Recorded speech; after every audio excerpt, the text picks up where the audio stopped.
Përshëndetje të dashur miq, dhe mirë se erdhët. Përsëri jemi sot së bashku edhe për një tjetër recetë. Sot po përgatisim një recetë tetë speciale, shumë e lehtë për të gatuar, por me të vërtetë ka një shije unike, ideale për ta shoqëruar me fëmijët e juaj, për një pasdite ose për një mëngjes familjar. Po përgatisim një krep ose një pallaqink të madhe, të cilën do ta pjekim në furrë. Kjo recetë nuk do t'ju merr më shumë se 10 minuta kohë për ta gatuar. Ndiqeni videon në vazhdim. Fillimisht, në një enë më të thellë, do të shtojmë 2 vezë lota.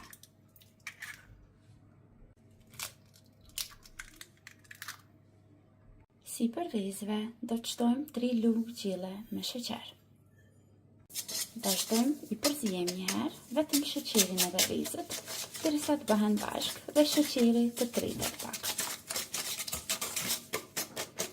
Vazhdojmë e shtojmë vajin, vajt njëjtë të shtojmë 3 lugë gjelle me vaj. Vazhdojmë që të shtojmë qumshtin, qumësht do të shtojmë 400 ml. Vanilë sheqer për aromë më të mirë.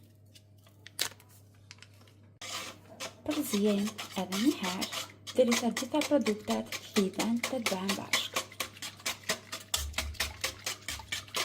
Vazhdojmë që të shtojmë mielin. Miel kemi nevojë për 150 gram miel. Për të gjithë ju që nuk keni ku ta matni me gram, unë e kam mollur edhe me lugë gjelle, do t'ju duhen fiks 8 lugë gjelle me miel. Vazhdojmë të shtojmë edhe mielin tani të ina, dhe përsëri me tel kuzhine do të përzijemi mirë, që të sigurohemi që nuk do të na mbesin trupa të brumi.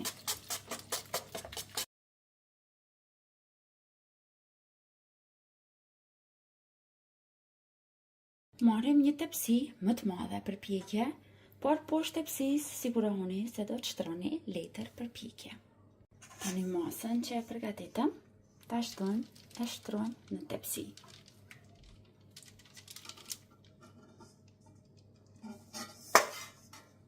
Dhe vazhdojmë që ta pjekim në furrë të parangrohur. Furrën e kemi ndezur në momentin që kemi filluar që ta përgatitim brumin. Është nxehur mirë në 220 gradë dhe do ta pjekim aty për 20 deri në 25 minuta.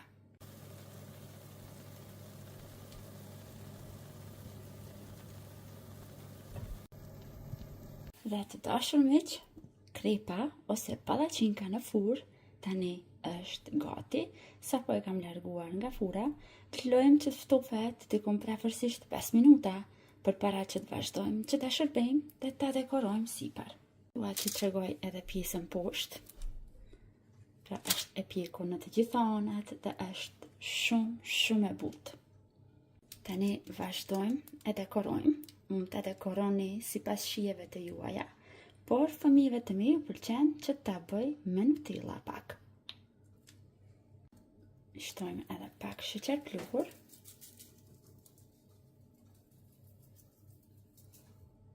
Dhe tani vazhdojmë që ta prejmë, do ta bëjmë në forma katrore.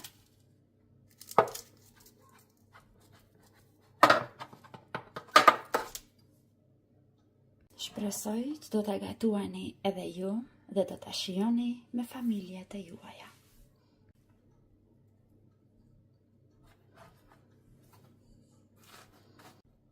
Shpejt, lehtë, pa mundime. Një super recetë të cilën do ta shijon e gjithë familja. Deri në video recetat e radhës, mbeteni të përshëndetur nga unë.